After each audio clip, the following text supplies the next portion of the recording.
Mute ya. Oh ya. Ya, ini tadi kita masuk ke looping. Jadi kalau untuk looping ini merupakan konsep dasar dari bahasa pemrograman dimanapun ya. Jadi apapun nanti jenis bahasa pemrograman yang digunakan, konsep dari looping ini akan tetap dipakai. Ya, begitu juga dengan yang seleksi kondisi kemarin. Ya. Nah, jadi looping ini sesuai dengan kata-katanya ya, perulangan, merupakan suatu proses melakukan tindakan yang sama secara berulang-ulang ya, atau berkali-kali sampai batas tertentu. Looping ini dipakai untuk menjalankan beberapa pernyataan dengan hanya menuliskan pernyataan tersebut satu kali. Nah, jadi kegunaannya seperti ini. Kalau misalkan kemarin kita sudah membuat struktur bahasa C++ itu menampilkan suatu kalimat menggunakan cout ya. Nah, kita ingin menampilkan kalimat itu lebih dari satu kali. Nah, kalau misalkan kemarin kita berpikirnya kita buat cout lagi aja di bawahnya gitu ya. Nah, kalimatnya itu kalimat yang sama ya. Nah, tapi kalau misalnya kalimat yang ingin kita tampilkan itu ada 100 kali, kan repot ya, kita harus bikin cout itu sampai 100 kali. Nah, dengan adanya looping ini, kita cukup membuat satu baris kode aja, cout, kemudian nanti kita looping dari 1 sampai 100 ya, otomatis nanti dia akan mengulang kalimatnya ya, akan tampil sebanyak 100 kali. Nah, jadi itu mungkin untuk gambaran sederhananya ya, menggunakan perulangan. Nah, dengan adanya perulangan ini berarti struktur suatu pemrograman itu menjadi lebih simpel ya, menjadi lebih mudah dibaca juga. Nah, kemudian untuk efektivitas algoritma pemrograman ya, supaya bisa lebih cepat juga untuk dijalankan. Nah, kemudian untuk operatornya ya. Nah, ini kan kemarin kita sudah bahas mengenai operator ya. Jadi ada namanya operator increment ya dan decrement. Nah, kalau untuk looping kebanyakan memang menggunakan increment ya, penambahan ya. Jadi untuk simbolnya itu adalah plus satu atau kalau lebih umumnya menggunakan plus plus. Jadi dua kali plus plusnya ya. Nah, sementara kalau untuk decrement ini dia mengurangi nilai sebanyak satu. Ya, ini juga nanti bisa dipakai ya, tapi tergantung kondisinya ya. Oke, nanti kita bahas di contoh ya. Nah, untuk sintak atau format dari penulisan looping ini hampir sama ya kalau kalian lihat di beberapa jenis bahasa pemrograman itu mirip seperti ini ya. Jadi selalu ada kata kunci namanya for ya. For kemudian dalam kurung ada inisialisasi nilai awal. Mulainya dari nilai berapa, kemudian syarat perulangannya itu bagaimana. Jadi nanti di syarat perulangan inilah akan diisi operasi ya, operasi atau operator ya. Jadi entah dia kurang dari, lebih dari, nah itu adanya di syarat perulangan. Kemudian pengubah nilai pencacah. Ini maksudnya ya proses increment atau decrementnya ya. Jadi ini kalau misalkan dilihat ada tiga parameter ya di dalam for. Pertama nilai awal, kemudian syaratnya. Syaratnya itu dia sampai batas akhirnya berapa. Kemudian yang ketiga ini ada proses incrementnya atau decrementnya. Ya, apakah dia penambahan atau pengurangan. Nah, kemudian di dalam for ini ada pernyataan atau statement yang dijalankan. Nah, di dalamnya inilah bisa kita buat apa yang mau kita proses. Entah itu menampilkan kalimat, atau menghitung suatu bilangan, atau proses lainnya ya. Nah, jadi nanti di for, supaya lebih amannya nanti ada kurung kurawal ya sebenarnya di sini. Kurung kurawal buka, kemudian nanti ada pernyataan, kemudian ditutup lagi sama kurung kurawal. Oke, seperti itu untuk konsep dasar dari formatnya ya, format dari pengulangan. Nah, kalau untuk bicara diagram alir atau flowchart, ini sebenarnya nanti lebih ke algoritma ya, di mata kuliah algoritma. Tapi di sini akan dibahas sekilas ya.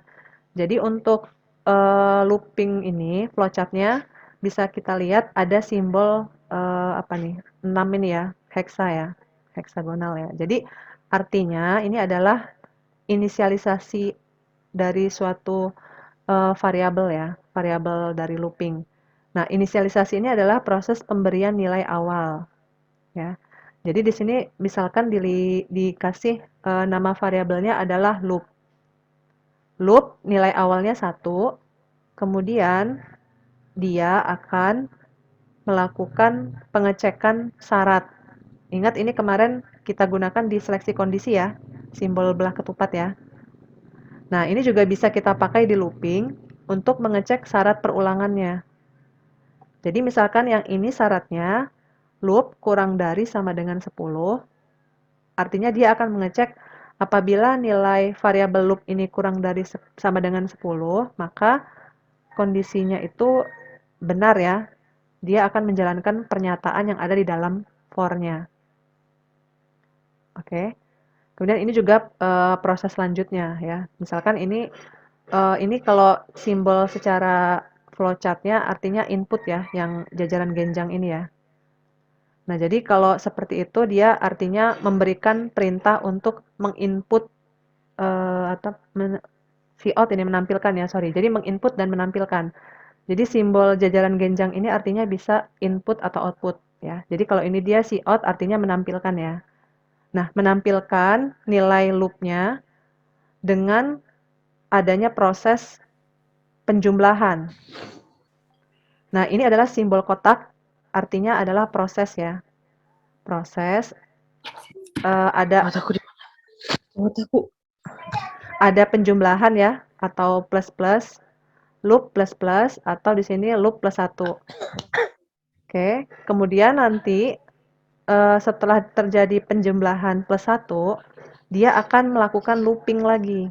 Balik lagi ke kondisi yang di sini tadi ya, akan dicek apakah syarat perulangannya masih memenuhi.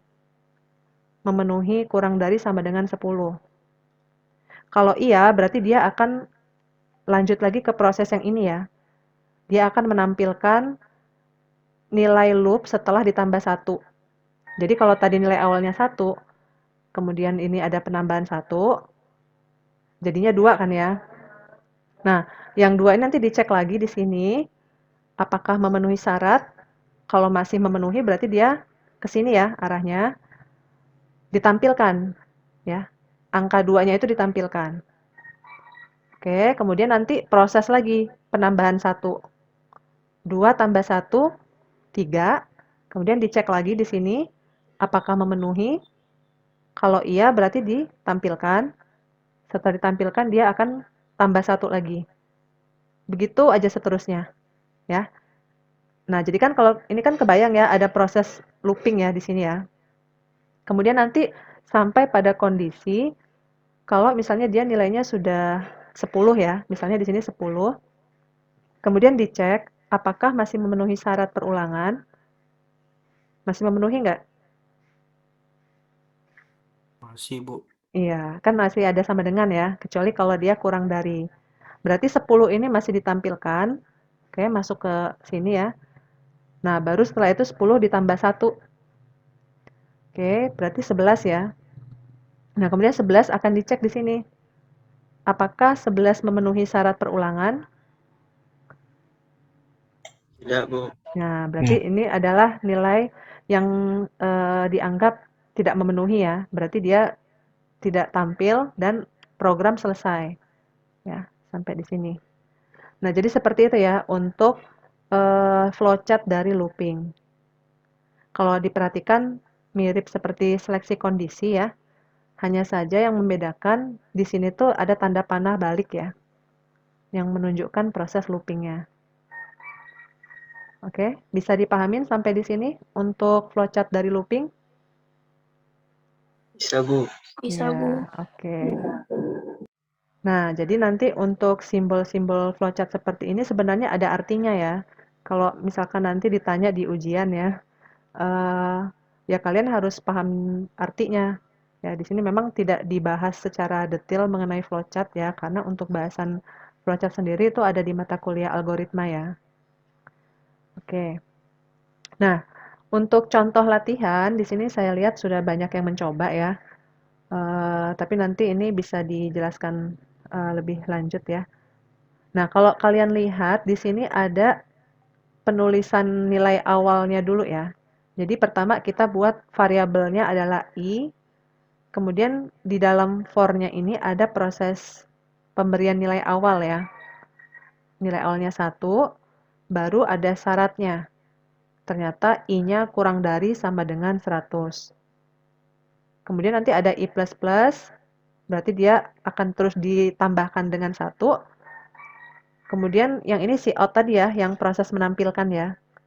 Si out. Nah ini. Sampai terjadi proses looping yang di flowchart tadi, ketika memenuhi nilai 500, kemudian 500-nya ditampilkan, kemudian nanti 500 plus 1, udah 501, dicek ya dengan yang flowchart yang tadi ya. Kalau dia tidak memenuhi berarti dia akan selesai ya. Jadi nanti tampilan yang ini tuh adalah angka 1 sampai berapa? 501. 1 sampai 500 ya. Ya, jadi itu untuk contoh dari looping. Nah, kemudian sebenarnya kita bisa membuat variasi ya, tidak hanya seperti ini saja. Kita bisa juga ingin menampilkan suatu angka-angka tertentu. Nah, misalkan di sini contohnya angka kuadrat. Ya. Oke, ini kalau kita perhatikan nilai awalnya adalah 1 ya, variabel num. Nah, kemudian num-nya ini kurang dari sama dengan 10. Nah, berarti yang perlu kita ubah adalah di bagian proses ya. Jadi untuk loopingnya sendiri dia tetap biasa seperti ini. Nah, ini ada proses plus-plusnya juga. Nah, pas bagian prosesnya, ini kalau kalian lihat, saya menggabungkan antara si out dengan proses ya. Sebenarnya supaya lebih jelas, kalian bisa aja membuat ini terpisah. Jadi kalian bikin num dikali num ya. Ini kan untuk proses kuadratnya ya. Num dikali numnya ini di luar si out. Jadi bisa aja setelah for ya, kemudian nanti di bawahnya itu kalian buat ada rumus num dikali num. Nah, tapi yang perlu diperhatikan kalau kalian buat seperti itu, berarti apa yang kira-kira perlu ditambahkan di programnya? Variabel. Iya, betul, variabel ya. Jadi nanti ada variabel yang menampung hasil num dikali num. Nah, otomatis apalagi yang harus diubah? Kalau ada penambahan variabel, berarti yang perlu diubah apalagi? Kebayang nggak? Yang dimasukinnya, Bu, di outnya. Si out-nya, oke, betul. Jadi yang ditampilkan itu adalah, misalnya di sini saya buatnya nilai ya. Nilai itu sama dengan num dikali num. Berarti si out-nya adalah nilai. Oke. Kalau yang di dalam for-nya diubah nggak? Perlu diubah atau tidak? Ah, Bu. Tidak, Bu. Tidak, iya. Tidak. Iya, tidak ya. Tahu ya alasannya ya? Ada yang mau kasih alasan kenapa? Kurang tahu, Bu. Kurang tahu. Kenapa tadi bisa jawab tidak? Jawab aja dulu, kata Ibu. Iya, kalau pilihan ganda memang enak ya jawabannya iya atau tidak. Tapi kalau uraian mungkin masih ini ya, jawabannya nanti beda-beda ya. Iya, yang jelas di sini kan patokannya di dalam for ini nilai awal dan akhir ya. Nah, yang kita tentukan awal akhir itu adalah variabel num, ya kan? Kalau yang nilai tadi ya, variabel yang saya tambahkan tadi adalah nilai ya. Variabel nilai itu adalah hasilnya, jadi nggak perlu gitu ya. Yang perlu ditentukan adalah cuma numnya aja di dalam for-nya. Jadi seperti itu ya. Tadi 25 ya. Oke, mungkin kita bisa coba lewat program aja langsung ya, biar lebih jelas ya. Bentar, saya share dulu di bagian Ya, Bu. dev-nya. Ini kalau nyeritain kayak gini kayaknya apa? Abstrak ya. Bentar, ini saya cari di bagian praktikum ya. Ini sudah pada dikerjakan ya. Nah, ini ya. Oke. Ini kira-kira kelihatan nggak hasilnya ya kalau dijalanin?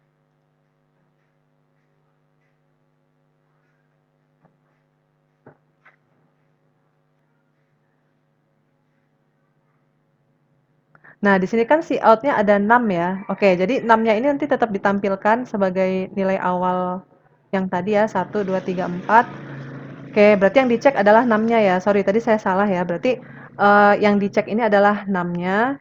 Jadi kalau misalkan tadi 2 ya. 2 itu dikalikan dulu ya. 2 kali 2, 4 ya di sini hasilnya. Ditampilkan 4. Kemudian nanti yang dicek di apa namanya, di syarat kondisinya itu adalah yang 2-nya ya, bukan 4-nya. 4-nya. Oke, jadi itu ya untuk klarifikasi. Jadi yang dicek itu adalah 6-nya, bukan hasil perkalian 6 kali 6. Jadi kalau tadi angkanya ini angka 2-nya, bukan 4-nya, gitu ya. Oke, bisa dipahamin? Bu garis miring T garis miring T apa, Bu? Oh, yang T ini adalah tab T. untuk jarak aja sih. Oh, ya. Untuk tampilannya ya. Heeh. Oke, jadi itu kalau dilihat di sini berarti sampai 100 ya perkaliannya ya. Oke, seperti itu. Oke. Nah, yang contoh berikutnya ini mau menampilkan bilangan ganjil. Oke, nah kalau kalian perhatikan, di sini ada perbedaan bentuk loopingnya ya.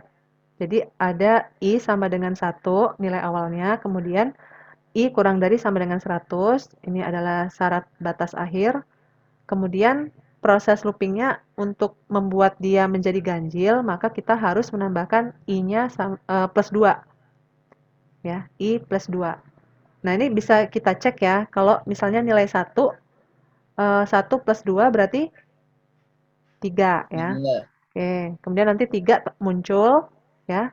3 plus 2 berarti 5 ya, 5, 5. 5 muncul dan seterusnya sampai kondisi kurang dari sama dengan 100. Berarti kalau misalnya seperti itu dia misalnya 97 97 berapa? Bilangan yang terakhir 99 ya. 99. Nah, berarti nanti batas akhirnya adalah 99 ya. Kalau misalnya dia sudah 99 tambah 1 berarti 101, itu udah nggak muncul lagi ya. Jadi itu untuk yang bilangan ganjil. Nah, sekarang pertanyaannya, ini ada nggak ya di sini ya? Oh, belum ya. Kalau untuk menampilkan bilangan genap gimana? Coba Berarti tambah 1. Plus 1, Bu. tambah satu. Tambah satu sama aja kayak I plus plus dong. Awalnya diganti sama 2, Bu. Oke, tadi siapa yang Atau bilang awalnya tadi? Tadi ada yang bilang awalnya diganti apa? Awalnya diganti sama angka 2, Bu. Iya, diganti angka 2 ya. Oke, mungkin bisa kita coba ya. Sebentar.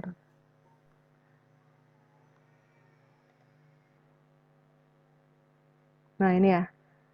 Oh, ini udah diubah ternyata. Ya, ini tadi nilainya 1, kemudian I-nya kurang dari 100, I-nya plus 2 ya tadi ya. Nah, ini untuk yang ganjil, coba dijalanin dulu. Oke, jadi yang muncul adalah 1, 3, 5, 7, dan seterusnya ya, sampai 99. Nah, sekarang kita mau mencoba yang genap, tadi kita ubah nilai awalnya menjadi berapa? 2. Nah, ya, oke. 2. Oke, kita cek. 2 ditambah 2 berarti 4. Berarti nanti yang muncul nilai awalnya 4 dulu ya? 2 dulu ya? Atau 4? Oh, 2 ya, oke. Berarti 2 dia ditampilkan, baru ditambah ya. Ditambah 2. Seperti ini. Berarti pas 100 ya hasil akhirnya. Oke, jadi itu ya untuk menampilkan bilangan ganjil dan genap. Yang perlu diubah adalah nilai awalnya, kemudian proses loopingnya ya. Apakah dia plus 1 atau plus 2, dan seterusnya. Oke. Nah, berikutnya di sini ada lagi contoh dari looping ya yang masih sebenarnya sih looping ini lebih banyak ke variasi contoh ya. Kalau untuk penggunaannya nanti akan lebih kelihatan ketika digabungkan dengan yang lain ya. Jadi misalnya kayak kemarin ada seleksi kondisi, ada suatu pilihan ya, kemudian nanti setelah memilih itu bisa melakukan looping lagi. Jadi balik lagi ke apa namanya? Pilihan yang awal ya. Jadi kalau misalnya kalian mau membuat menu makanan, ya ada seleksi kondisi. Setelah selesai, nanti ada pernyataan apakah ingin memilih kembali menu makanan. Kalau iya, berarti dia akan looping lagi ya, balik lagi ke atasnya gitu. Nah ini. Nah kalau untuk yang contoh berikutnya di sini menampilkan kalimat ya. Nah ini sebenarnya sama ya konsepnya. Kita buat aja inisialisasi awal nilainya adalah berapa, kemudian batas akhirnya 10, baru si out-nya di sini kita tampilkan kalimatnya, ya. Nah, ini kalau mau menampilkan urutan indeksnya juga nggak apa-apa ya.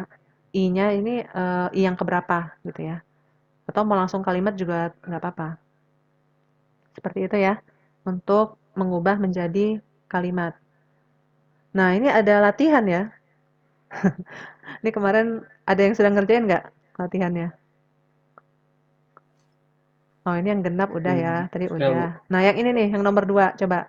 Jadi kalimat pengulangan, anak ayam turun 10, mati 1, tinggal 9. Nah, jadi yang angka-angkanya ini tuh adalah hasil dari proses looping ya.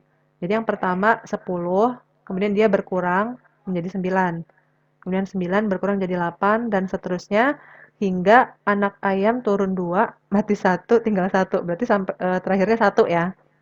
Nah, dari sini kebayang nggak loopingnya ini prosesnya gimana?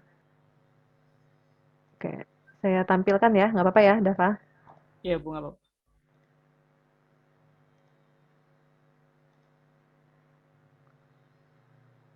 Oke, oke, ini Dava.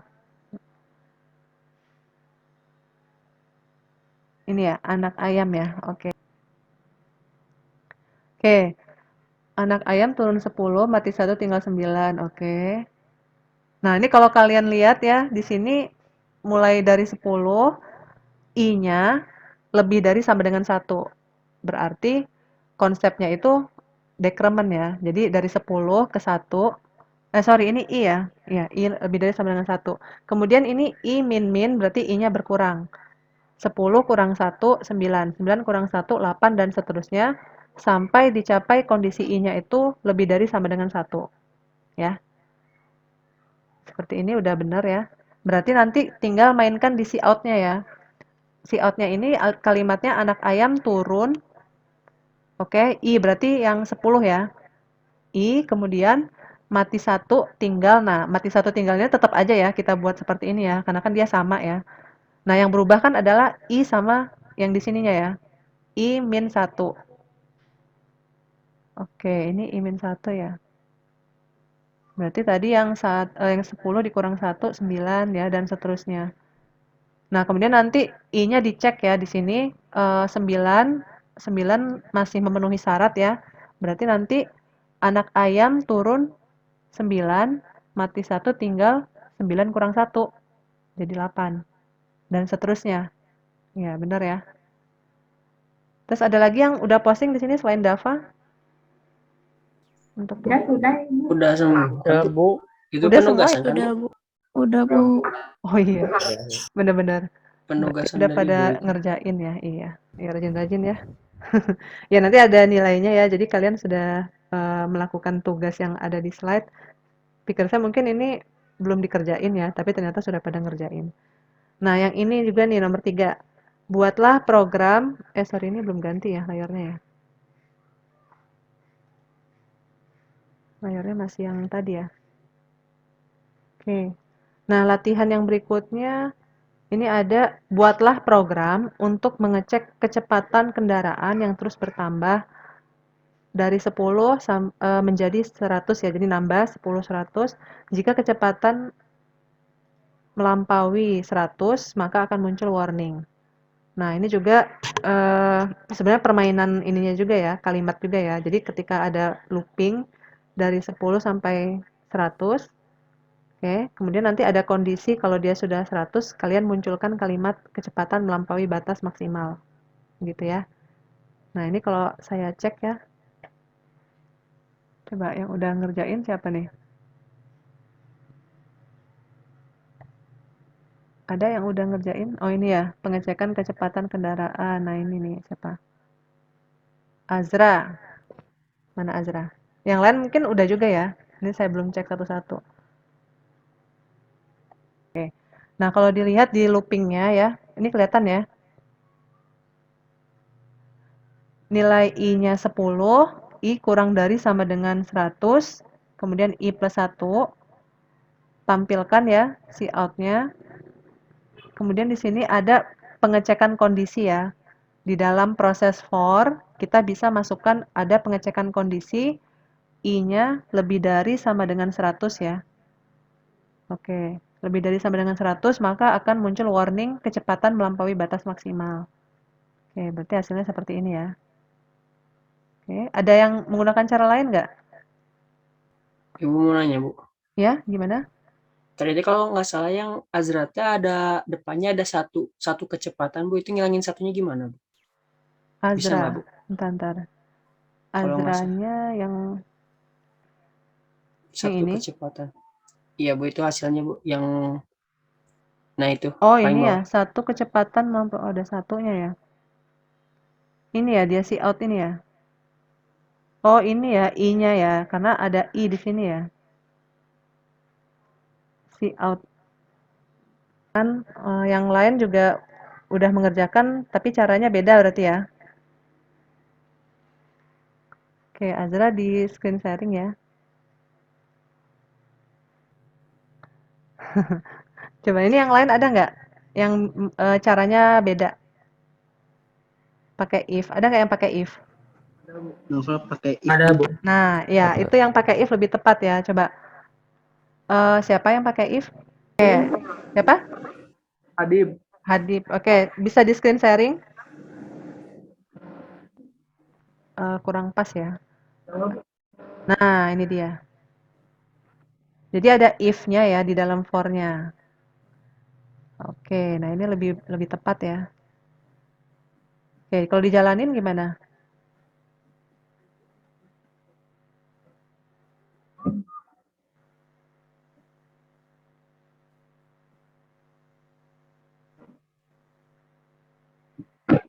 Jadi proses yang dari 10, coba angka atasnya berapa? Paling atas.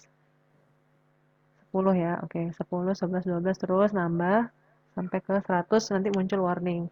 Nah, jadi tadi untuk membuat warning yang 100 tadi ya, berarti kita tambahkan if di dalam for ya. Nah, ini kelihatan ya, jadi gabungan antara yang kemarin kita pelajarin, seleksi kondisi, kemudian digabung dengan for. Oke, benar ya, Adip ya. Udah diposting di LMS, Adip? Udah, Bu. Udah ya, oke. Ya, terima kasih. Bisa di stop sharingnya. Oke, ini kalau saya lihat sih, alhamdulillah 2021 ini rajin-rajin ya bikin tugas ya. Ada 40-an lah ya. Tapi mungkin ada yang belum posting sama sekali ya. Nah, yang belum posting ini berarti nanti kalau nggak posting hari ini dihitung alpanya 2 kali ya. Yang kemarin sama yang sekarang ya, nggak ngerjain tugas. Oke, jadi dilengkapin ya untuk yang belum posting. Nah, berikutnya ini latihan ada 3 soal ya, sudah. Nah, ini ada nested loop ya. Ini kalau kita lihat sebenarnya masih ada go to, ada continue, dan break. Tapi kayaknya nggak selesai sekarang ya. Jadi lanjut Jumat besok ya. Nah, kita coba masuk ke if nested ya. Oke.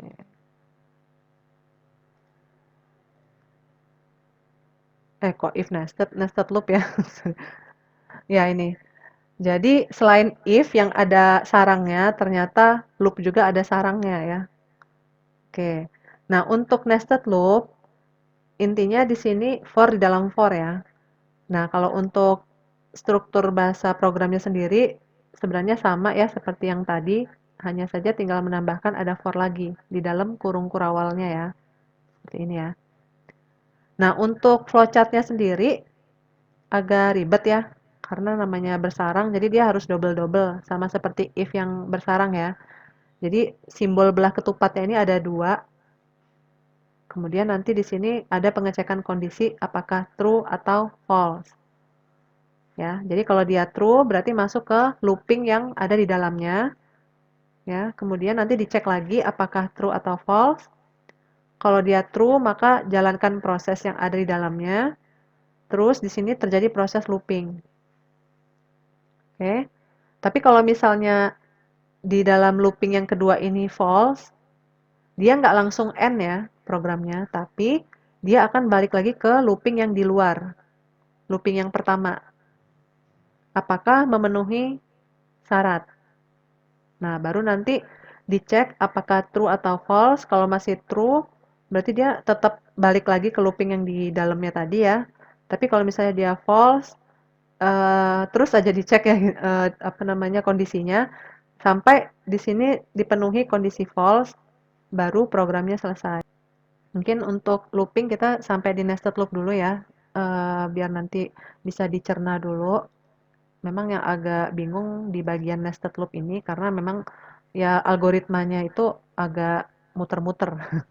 Tapi kalau konsep dasarnya kalian sudah tahu ya, yang dijalankan itu yang di bagian dalam dulu, baru setelah itu nanti dia keluar lagi, dicek lagi kondisinya, balik lagi ke yang looping di dalam ya. Nah, dalamnya dijalanin lagi sesuai dengan kondisi yang ada, terus nanti keluar lagi, ngecek lagi looping yang bagian luar gitu. Nah, itu apa namanya konsepnya.